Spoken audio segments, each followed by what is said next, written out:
ಇನ್ನು ಬಿಸಿಲ ನಗರಿ ರಾಯಚೂರಿನಲ್ಲಿ ದಿನದಿಂದ ದಿನಕ್ಕೆ ತಾಪಮಾನ ಜಾಸ್ತಿ ಆಗ್ತಾ ಇದೆ. ಎಷ್ಟರ ಮಟ್ಟಿಗೆ ಅಂದ್ರೆ ಈ ರಣ ಬಿಸಿಲಿನಲ್ಲಿಯೇ ಜನ ಆಮ್ಲೆಟ್ ಮಾಡುವಷ್ಟರ ಮಟ್ಟಿಗೆ ಅಲ್ಲಿ ಬಿಸಿಲಿರುವಂಥದ್ದು. ರಾಯಚೂರು ಜಿಲ್ಲೆಯಲ್ಲಿ 45 ಡಿಗ್ರಿ ಸೆಲ್ಸಿಯಸ್ನಷ್ಟು ಗರಿಷ್ಠ ತಾಪಮಾನ ದಾಖಲಾಗಿದೆ. ಬೆಂಕಿ ಇಲ್ಲದೆ ರಣ ಬಿಸಿಲಿನಲ್ಲಿಯೇ ರೆಡಿ ಆಗ್ತಾ ಇದೆ ಆಮ್ಲೆಟ್. ಲಿಂಗಸಗೂರು ಪಟ್ಟಣದಲ್ಲಿ ಸಾರ್ವಜನಿಕರಿಂದ ಒಂದು ಹೊಸ ಪ್ರಯೋಗ ಆಗಿದೆ.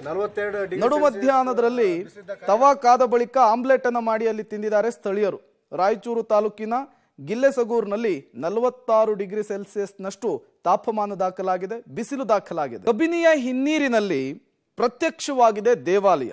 ಸದ್ಯ ನಂದಿ ವಿಗ್ರಹ, ಶಿವ ಲಿಂಗ ಜೊತೆಗೆ ಗಣಪತಿ ಕೂಡ ಪ್ರತ್ಯಕ್ಷವಾಗಿರುವಂಥದ್ದು. ನಾಗರ ಹೆಡೆ ಸೇರಿ ಹಲವು ವಿಗ್ರಹಗಳು ಕೂಡ ಪ್ರತ್ಯಕ್ಷವಾಗಿದೆ.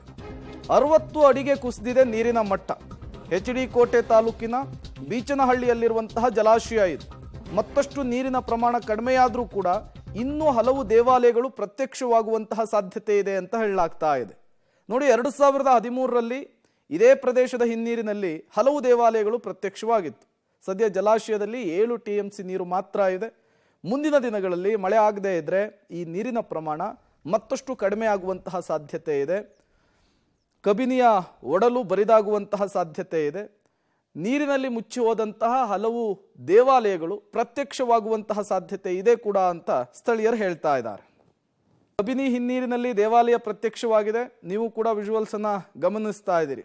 ಇಷ್ಟು ದಿನಗಳ ಕಾಲ ಸಂಪೂರ್ಣವಾಗಿ ನೀರು ಆವರಿಸ್ಕೊಂಡಿತ್ತಿಲ್ಲಿ. ಹಾಗಾಗಿ ಈ ವಿಗ್ರಹಗಳನ್ನು ನೀವೇನು ಗಮನಿಸ್ತಾ ಇದ್ದೀರಿ ಅವೆಲ್ಲವೂ ಕೂಡ ನೀರಿನ ಒಳಗಡೆ ಇದ್ವು.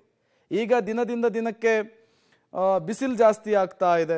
ಜೊತೆಗೆ ಈ ಬಾರಿ ಮಳೆಯ ಪ್ರಮಾಣ ಕೂಡ ವಾಡಿಕೆಯಷ್ಟಾಗಿಲ್ಲ. ಸಹಜವಾಗಿ ನೀರು ಬತ್ತುತ್ತಾ ಇದೆ. ಪರಿಣಾಮ ನೀರಿನ ಒಡಲಲ್ಲಿದ್ದಂತಹ ದೇವಸ್ಥಾನಗಳು, ವಿಗ್ರಹಗಳು ಈಗ ಪ್ರತ್ಯಕ್ಷವಾಗ್ತಾ ಇರುವಂಥದ್ದು.